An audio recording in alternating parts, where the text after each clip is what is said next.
You're listening to Parenting Our Future with certified parent coach Robbin McManne, author of The Yelling Cure and founder of Parenting for Connection. My podcast is all about providing you with the tools and solutions you need in your parenting so you can create the family you always wanted. Hey everyone, it's Robbin McManne here. Welcome back to Parenting Our Future. I have another delicious episode for you.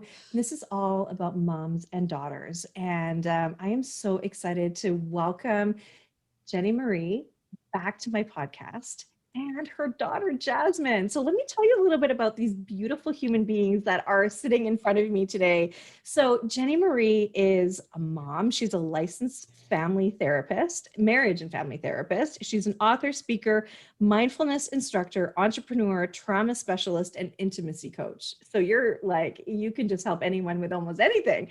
And you were on my podcast before in an episode which we called Mindfulness for Teens. And that was, if anybody's interested in listening to it, it's a fantastic episode. Jennie is so knowledgeable in this area, and it is the 30th episode of Parenting Our Future, incidentally, which originally aired on February the 4th in 2020.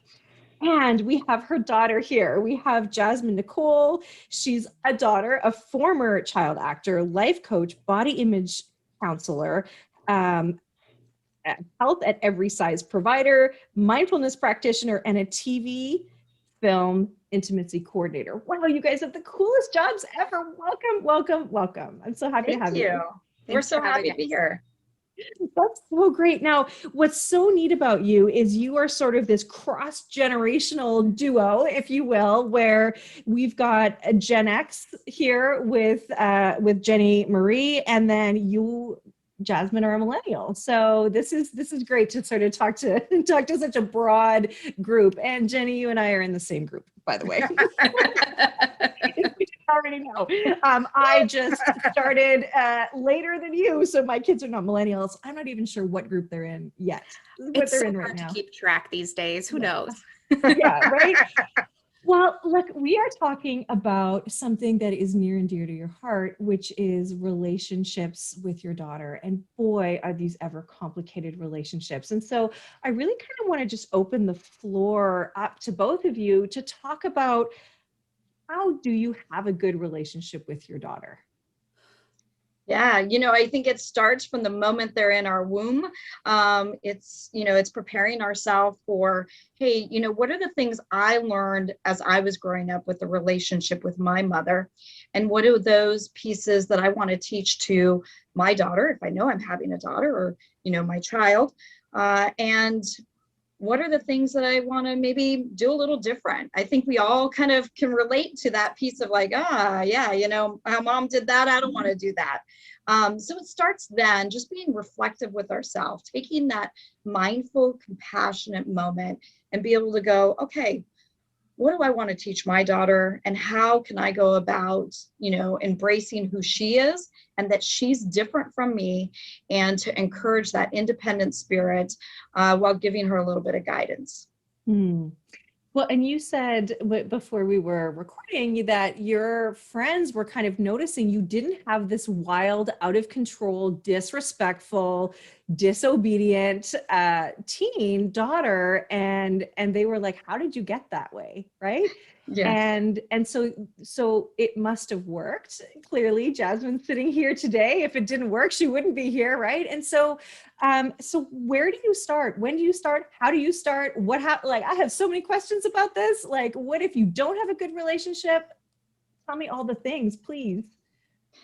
Yeah, Jasmine is a spicy redhead. So she was spicy from the moment she was born. And so, I realized, okay, how do I encapsulate that spiciness, learn from that spiciness, but guide it? And it really became with giving her options at a very early age. I can remember when she was like even one, her like turning her away and running away if I was trying to give her an outfit. So I started very young with, hey, you want to wear this one or this one, giving her choices of those outfits. And really kind of redirecting her versus telling her no, she couldn't do something, but just redirecting. and managing my own anxiety as a parent. I think that's a really big piece, because I think we tend to get anxious that, oh my gosh, if you do that, then this is going to happen, and then this is going to happen, and you're going to be in a terrible place in life. So I think you really have to manage your anxiety and do a little follow of the lead of your kid and just guide them. Yeah, I think that's so true, right? You've got to honor the beating of their own heart and what they want. And we're not always in a place to do that, right? We're not always recognizing that that's what they want, but actually that just, it allows you to have that relationship when you honor who they really are. And by the way, Jasmine, I also have a spicy redheaded child, and he is my 15-year-old, and I love him to bits, and he is spicy, let me tell Yeah, you. you know, we have that real need to be independent and make our own choices in the world. So, you know, I got really lucky growing up with my mom, who is a marriage and family therapist. So she had all of this great knowledge and expertise to guide me in my life. And, you know, for parents who aren't so lucky to have all that learning, you know, it's great to have somebody to talk to about it as well. Mm. Because figuring all this out yourself, I can imagine, is just overwhelming. Like, I'm not there in my life yet. I'm just 28 years old, doing my career, living fun and free in the world. But, you know, even just thinking about the concept of like, what would it be like if I had to take care of another person? How would I figure that out? Like, if you didn't have somebody to talk to with that knowledge to guide you, I think it would be impossible, right? Oh, true. And you know, and that's why I do the work I do, right? Because it is this, you know, whether you think you know or not, really when you have a child, it is uncharted territory. You don't know what you don't know, and we will just parent the way we were parented, right? But, you know, I like what you said, Jenny. You're like, you know, thinking of the way you were parented and what you might want to do differently, right? And I think that's the place where a lot of parents are at right now. They're sort of at this place where they're like, you know, it doesn't feel good to parent the way I was parented necessarily. And so I need to do this a different way. And so this mother-daughter relationship is really complex. Why is it so complex? Well, I think again, we tend to project into our daughters sometimes the way we wish we would have gone. And so we want to try to save them from the mistakes we made, not realizing, hey, the mistakes we made us who we are today. Mm. And we learned through those mistakes. So again, it's just helping to guide them, but let them make their mistakes. Let them fall down, go boom, because they're going to learn from that. They're going to be stronger for it. And when they're ready to go out into that world, they're going to feel confident, and they're going to be prepared, really. And you were there to catch them when they fell, you know, wipe up the little boom booms, and then set them on their way again, giving them confidence. Hey, I know you can do it again this time. You can get the Yeah. Well, and I think the key there is to not judge them when they fail and fall, to, you know, not try to protect them, to know that they're living their own life, right? And I think that what happens, and you know, Jasmine, this is what I'm sure your friends will tell you, since you might not have had to have experienced this, but when we start to run our own agenda based on our own whatever it is, inadequacy, our own anxiety, like you said, our kids just reject us, right? They're like, no, you're not listening to me. You don't understand me. That's what you want. That's not what I want, right? Yeah, I think so often, you know, I mean, my mom and I say this all the time, like, I'm her carbon copy, I'm her mini me in life. And so often that is the dynamic of how the mother is thinking about the relationship. It's their chance to protect them from the world and from the things that, you know, didn't go so great in their own lives growing up. And that protective motherly instinct is so important, but it can often get in the way, and it can be the thing that pushes your daughter away, because she sees that you're coming from a place of your own desires and anxiety, and you're not considering their perspective and desires sometimes, Yeah. because you get so clouded by it. I think that's what we want, is we want a mini me. We Yeah. want somebody who's just like us, right? And then what if they're not? What if you don't even like your child's temperament, their personality? I mean, there's a lot more to that goes on too. And that's where we get tripped up too as parents, right? Those are the things we don't realize, and we get triggered, we get frustrated and angry. And so I want to sort of pivot this a little bit, because I know with that mother-daughter relationship, there's so many different things that go on.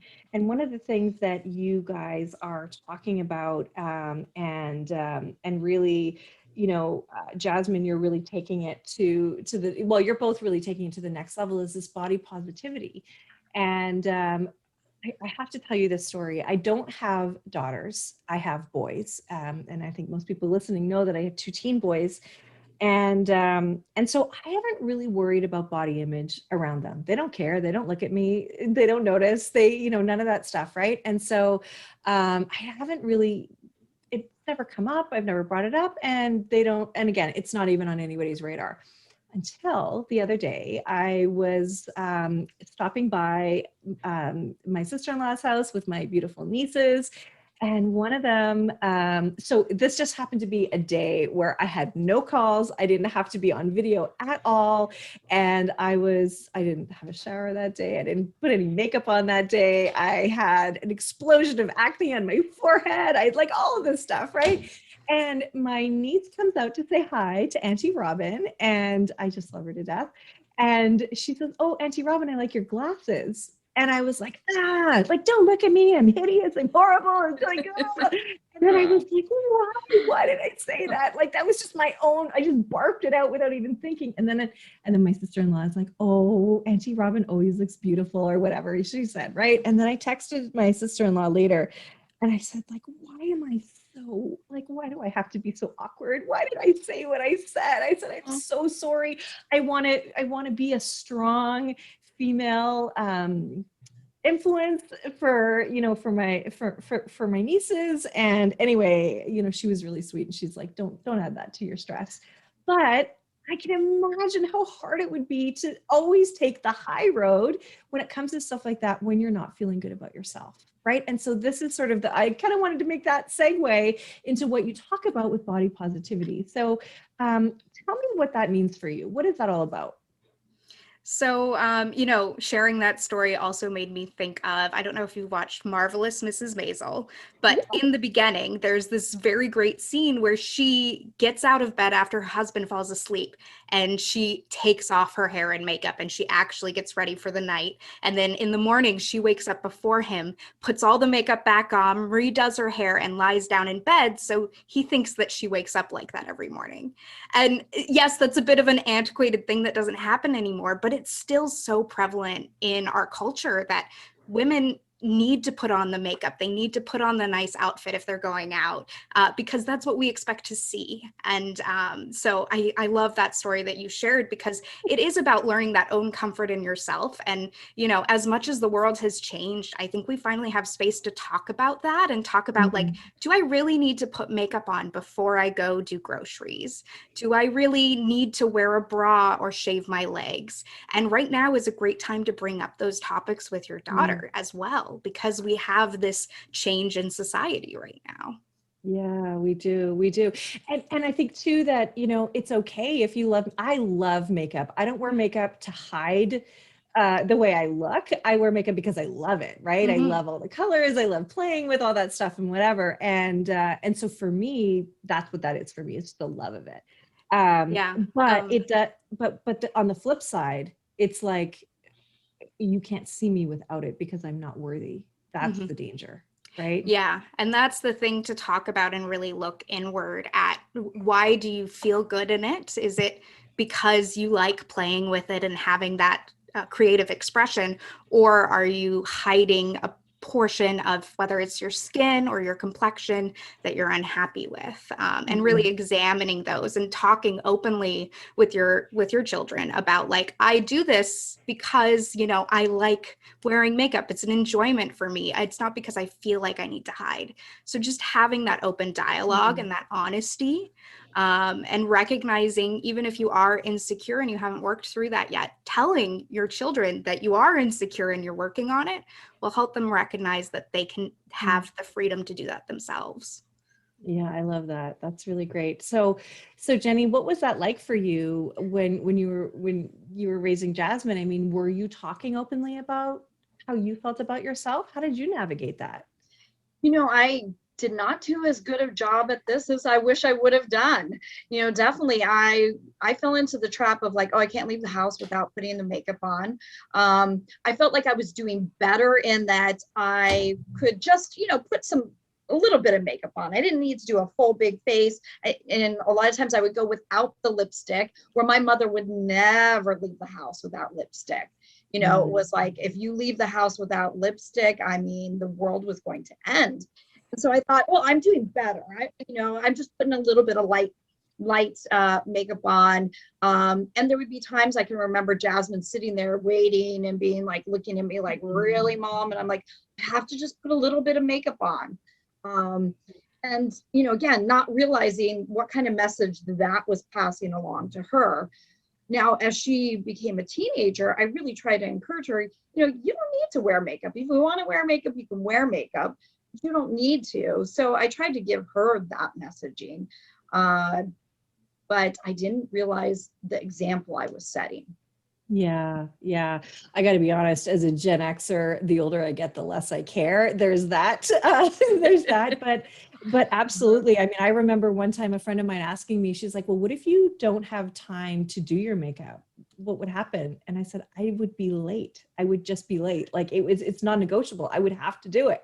Right. I will just happily be late instead of showing up without it. Yeah. So I totally get that. And we're seeing some pretty dramatic statistics about body negativity, not positivity, right? And we're looking at more than half of teens are scared of gaining weight. 65% of teens are afraid of gaining weight, to the point that 44% of them are skipping meals as a way to control their weight. So weight is a big issue. I mean, we know that, right? We hear about diet culture. We hear about body shaming, all of this stuff, right? But it is really important that we bring this up, because girls as young as 6 are starting to talk about their own weight and shape. And what you gave me a stat that 40 to 60% of girls aged 6 to 12 are concerned about their weight and becoming too fat. Yeah. And I got to be honest, I think that's been happening for a long time. I don't think that's just Jasmine's generation. Like it was me too, my generation too. Well, it's so interesting that we're talking today. I don't know if you're aware, but in recording this, yesterday was actually World Obesity Day. So there is a nonprofit organization that has over $4 million in funding every year to advertise and advocate against obesity, and to run ad campaigns, teaching people, educating people, I say that with quotations, about how to properly diet and exercise. This year, there was a big online movement called World Obesity Day Hack that actually actively had fat people speaking out against this organization and this day of recognition. It's a movement that we're seeing, with the prevalence of online, TikTok, social media. People are finding those tribes and those people to support them in, thinking critically about, how does my weight actually really impact my health? Are they as tied as diet culture and doctors with their BMI measurement would have me believe? And really looking into and examining internally how they feel health-wise, as opposed to what does their weight and their scale tell them their health is. So how do you navigate this as a parent then? Because look, if our kids are thinking about this at a young age, and so I have to say, I have a client, we were just talking about this, and she was talking about her son, and that he's gained quite a bit of weight. They did a carb challenge together. She has lost a bunch of weight, and she's worried about it. And look, we're talking right now, it's March the 5th. So yesterday was March the 4th. That would have been that World Obesity Day. Today's the 5th. And so it's still in the midst of COVID is what my point is. And so it's harder to get out, it's harder to do things, organize sports, that sort of thing. And so, we were talking about, what I said to her is just please be careful about the message that you're giving him about not being good enough. And she's worried about bullies. He's about to start middle school, right? So how do you navigate that if you do have a child who is overweight, obese, heavy? There's so many different ways of saying it. Like, what do you do? I don't know. Yeah, definitely. Well, I think that it's really important that we check our languaging around food and that we don't label food as good or bad, that we talk about the nourishment that we can get from food, and that we're making choices that are, is this food nourishing me? How do I feel after I eat this food? And not causing them to go like, oh, I feel gross and I got to go exercise, kind of like the thing that we all do at Thanksgiving where we're like, oh my gosh, not creating that languaging around it, but just talking about like, did that nourish me? Because all food is okay. It's just some food, we're going to feel better. We're going to have better energy. We're not going to feel as sluggish. And so do we want to eat more foods that nourish? So talking about that, it's kind of like the same thing we talk about in mindfulness, where we don't label feelings as either bad or good. There's either pleasant or unpleasant feelings, and we try to operate more in the world of the pleasant. So same thing with food. We try to operate in a place that we sense and we notice our body enjoys that food and feels good with that food. And so just really steering them towards the food that feels good. And we hope that the connection that's made is that, look, eating something, well, I don't want to say it now because we're saying food isn't good or bad, but but you could say like having one donut versus eating a whole dozen donuts. How do you feel afterwards? Like what is the impact on the rest of your day? Do you get really tired and you want to take a nap? Does your stomach get really upset and you're spending more time in the bathroom?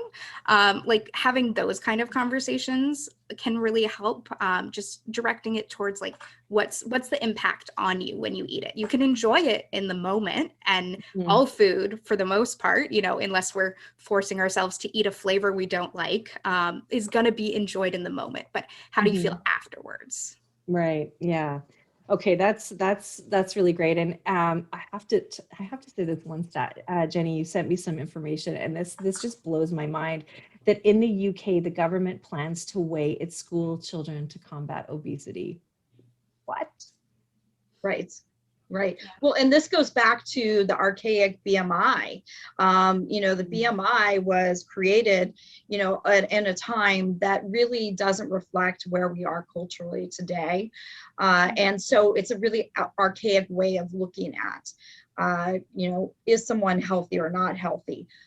And, it's interesting. We took the 23andMe DNA test not too long ago, and it was so fascinating for it to come back to me. And one of the things that it said is that, because of your DNA, you actually are prone to weigh a little bit more. And I think that was actually really freeing for me to hear that. And I realized, what, there's that French in me, there's that Spanish in me. And I think of like looking at, going to the museum, and you see at a time period back in the Renaissance where you had more voluptuous women, and that was prized. I mean, heavier women were seen as wealthier women because they actually had food. And so I was like, oh, okay, so there's my DNA. Now I'm going to accept that I was, related to Marie Antoinette, and, I'm going to embrace these curves. Yeah, I love it. That's such a cool thing. And it is true, right? Bodies are all different, and we weigh what we weigh for lots of different reasons, and skinny doesn't equal healthy at all, right? So I didn't know that the BMI, the body mass index, was outdated. So is that terrible that I didn't know that? I didn't know at all. It's so commonly used that most people don't, but it was actually created in the 1830s by a mathematician, not a doctor, not a scientist, a mathematician, to measure the health of a society, not an individual. Stop.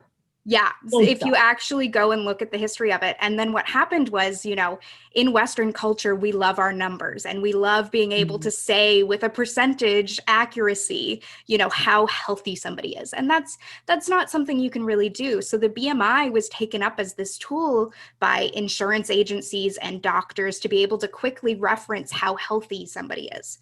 But it was never designed as that. It was designed to look at a group of people as a whole. So it's really fascinating that it's become so ingrained today in how we talk about it. Developed in 18 something and been shaming women ever since. Yeah, right? Yeah.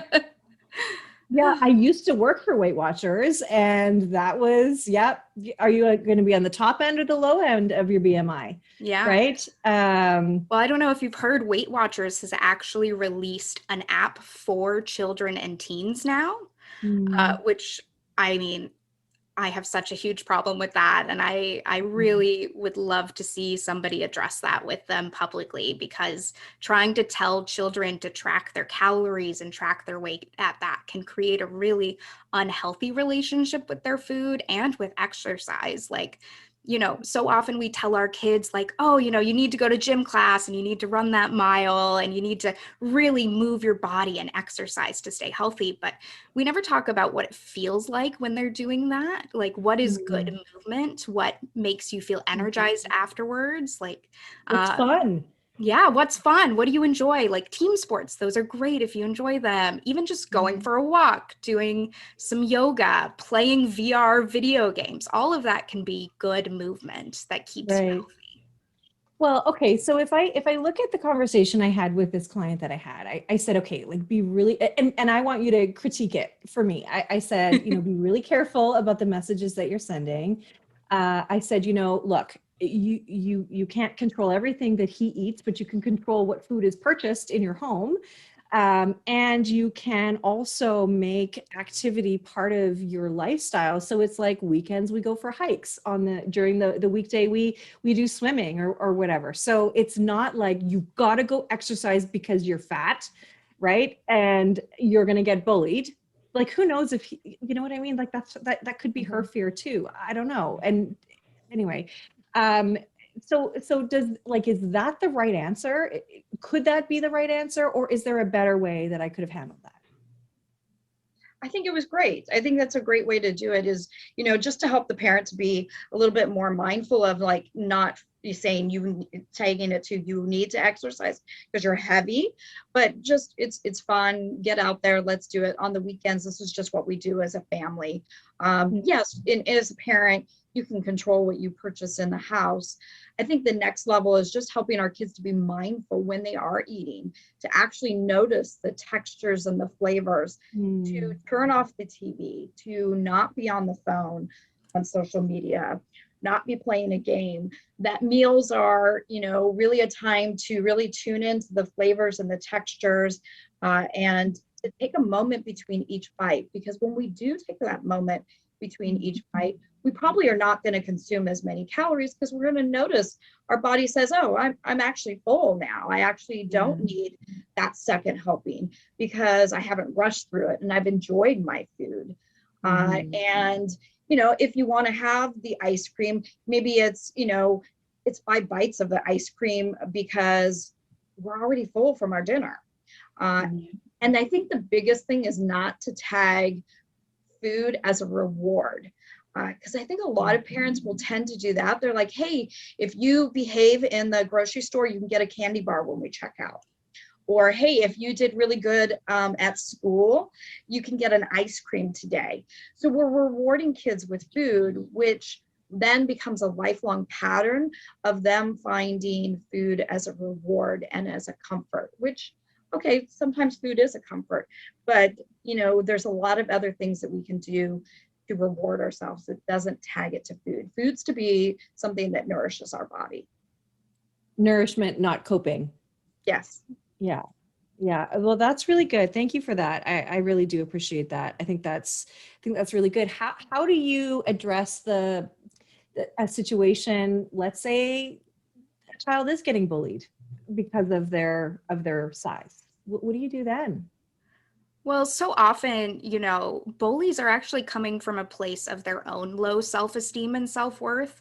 And having that conversation with your children and teaching them the emotional intelligence to recognize the pain that bully is feeling about themselves, and that they are projecting those views and that mindset onto you, but really they're talking to their inner self, can be a really good starting place to help them understand and have compassion for those bullies. Yeah, that's a beautiful lesson. Easier said than done, for sure. And actually, in our episode, Jennie, that you and I did last year, I included a link to how to stop a bully.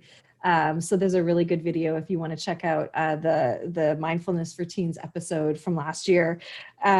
Okay, so I've got a couple more questions that I want to address. So, and I'm going to ask you about this, Jennie. What and we've sort of touched on it, but I want to kind of get like a solidified answer for myself, selfishly, for other people. I mean, for other people. Just kidding, for me. So what if you are struggling with your own weight, your own self-image? You know, what really do you want to do? What if you are wanting to diet and lose some weight? You know, how do you communicate that in a way that is empowering and not disempowering? Yeah, so I think it really is first starts with trying to have self-love wherever we are, to have that compassion and acceptance, and to really, and I know people struggle with this and they will tell me, Jennie, I can't do it. And I believe you can. It takes work to do it, but to actually look in the mirror and to actually say to yourself, I love you, I accept you just as you are. And today I am going to choose to maybe eat a little less, just because I feel like my body has, a little bit that here is, okay, if I eat a little less, I might feel like I can move a little easier in my body. But to really start first with self-acceptance and love, take diet out of your terminology, and really start to, for your own self, start to talk about, like, I'm going to make choices today with food that nourishes my body and gives my body energy. And I'm going to take time to actually eat those foods and enjoy those foods. And I'm going to get out and move a little bit today, not because I want to lose weight, but I know that my body's going to function better. It's going to digest my food better. I'm going to have more energy to get through my day. You're happier too when you move more, right? And so then to add on to that is what you already said, and that is to notice your food when you're eating it. So let's not be distracted. Let's not drive and eat. Let's not watch TV and eat. Let's not stand and eat. Let's just sit down and really take it in and notice when you are full and stop when you're full, right? Yeah. Okay, so what if we start to notice our girls struggling, and boys? I mean, this goes for both. But if we are starting to see a child who maybe is skipping meals, who is engaging in some dangerous behavior around food, what do we do? Talk with them. Just have a conversation. Just say, like, hey, I noticed that, you've been picking at your food. Do you feel like this food isn't nourishing your body as much? Do you feel like the taste and the texture isn't something you like? And see if they can, kind of start to open up. How are you feeling about yourself today? And just dialogue with them and create a space for them to share with you, without shame. Whatever it is, don't judge, don't go in with judgment of, like, oh, I think you're doing this to lose weight. Are you doing this to lose weight? Yeah. But start a dialogue and see if that starts to come out. And then to help them understand that they are wonderfully and beautifully made just as they are. And their body is where it needs to be right now. And that's okay. And your body's going to change, especially as we watch our kids go through puberty. Their bodies are going to go through so much changes. Hormones are going to change that. And just to help them notice that, my body just might be going through some changes right now. That's okay. And what if that's not enough? I hate to say it, but what if it's not enough? I feel like it's so ingrained in us. I feel like if I was in that position, or let's say somebody said that to me, I'd be like, yeah, but I still need to lose weight. And I admit that even me, I have a twisted sense of this. It's been so ingrained in me all of my entire life. I have thought about my weight every single day, every day, and how I'm not happy with it. Well, I think, at that point, both you and your child should seek somebody to talk to about it, both individually and maybe even together. We started Vividly Confident, our life coaching, because we as a mother-daughter know this struggle and this conversation that you're going to have. And if we can be there to help you talk through it and help ease that conversation yourself. That's what we aim to do. You know, maybe you start small, you reach out to your own mom and start a dialogue, or you reach out to your sister or your best friend. And then if things don't improve and you're still seeing your child struggle, consider seeking somebody more professional. Yeah, that's so true. I mean, that's exactly it. Thank you for that. That's so important. And so tell me about Vividly Confident. Your website is vividlyconfident.com. What is it all about? It's really about sharing what we've learned in the 28 years that I've been on this planet as a mother-daughter duo and in a relationship. Like we've been through it, we've talked through it ourselves. So if we can share that and put that out there for other mothers to discover, or even for daughters who, you know, all of us are online nowadays. Even kids as young as 6 are on the internet and finding things. And if a daughter stumbles across that and thinks like, oh, I could talk to my mom, I could say to her honestly, like, Mom, I noticed when you look in the mirror, you're unhappy with yourself. And I think you're beautiful. Like flipping that conversation on its head can be really powerful too.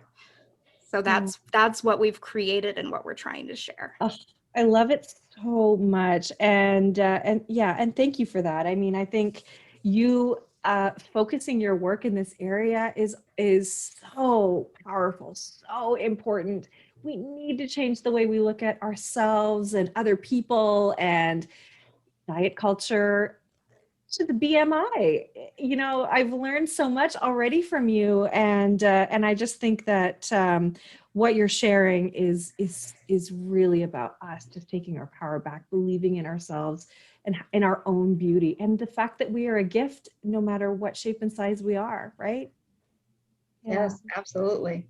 I love. Absolutely. Yeah. And I think, you know, too, the other dialogue is also catching ourselves as moms after we've given birth. You know, there's been this whole trend within social media of like, I've gotten back to my pre-baby weight, you know, and, you know, 6, 8, 12 weeks, you're having these celebrities that, you know, I mean, it's very unrealistic for the average woman because we don't have a chef and we don't have a personal trainer and we don't have a nanny who's showing up so that we can do all these things of working to get back to our pre-baby body. But to actually embrace our pre-baby body was, you know, meant something different. We're in a new phase of our life, so let's embrace our body afterwards and look at those stretch marks, love those stretch marks, love the way maybe our belly even jiggles a little bit afterwards, knowing that that was a house for our child to grow in, and it's beautiful and it's wonderful. One of the women that I find that's just very inspiring is the model Ashley Graham, and she talks about her journey, and she recently just came out about her journey, even talking about postpartum depression.